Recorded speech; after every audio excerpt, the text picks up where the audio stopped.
dar uma olhada agora em algo que é fundamental para você acompanhar a reta final da eleição. Isso é um fator decisivo para todas as campanhas, a rejeição aos candidatos a presidente da República. E aí, gente, tem uma senhora notícia para você que consome e que está acompanhando a eleição.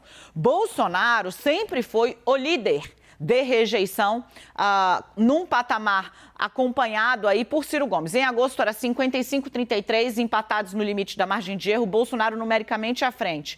Começa a distanciar, 55-52, Bolsonaro 55, Ciro 52. Agosto, 55-50, Ciro vinha num trabalho, 53-50, Bolsonaro também vem reduzindo a rejeição.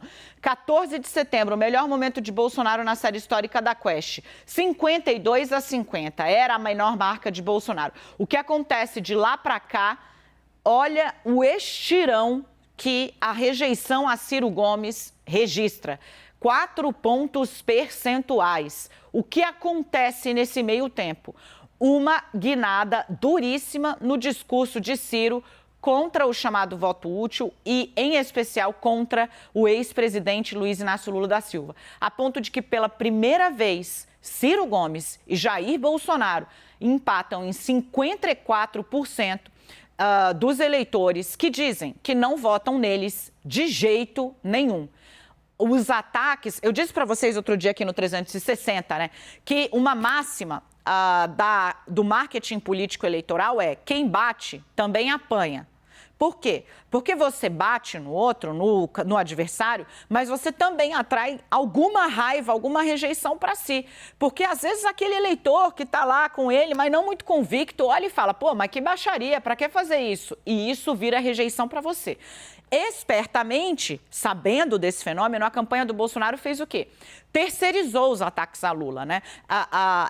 Aparecem sempre eleitores, atores, falando do petista, nunca o próprio presidente Bolsonaro na campanha, no rádio e na televisão. Ciro Gomes foi ele para o pau, Bolsonaro, claro, fala também, mas Ciro Gomes foi ele, né, ali criticando abertamente nas redes um movimento nos últimos 10 dias muito estridente, porque está perdendo apoio, inclusive dentro do PDT. Isso fez com que houvesse um efeito rebote e a rejeição do pedetista está aí 54-54. Quando você olha o extrato da rejeição, você vê que as mulheres seguem sendo um problema para o presidente Jair Bolsonaro. Nesse meio tempo, teve bolsonarista encrencando com a jornalista Vera Magalhães no debate promovido pela TV Cultura com os candidatos ao governo de São Paulo. Teve muita repercussão. Outros casos aconteceram, a repercussão negativa da viagem do presidente na mídia estrangeira ao velório da Rainha Elizabeth, também a confusão dos apoiadores de Bolsonaro lá, tudo isso pode ter contribuído para esse movimento de redução da rejeição do presidente ter, segundo a Quest, refreado. Não só ele parou de diminuir a rejeição, como ela sofreu um rebotezinho também, oscilando no limite da margem de erro para cima. Com Lula, a pesquisa traz esse dado que a rejeição de Lula estava estável. Aí, a partir entre o 7 de setembro e o 14 de setembro, você tem um aumento, que é esse momento melhor de Bolsonaro. Veja que aí também o presidente conseguiu aproximar mais as rejeições. Bolsonaro tinha 52, Lula 47. Por quê? Os ataques estavam fortes, as redes sociais, muita gente mobilizada, etc. e tal.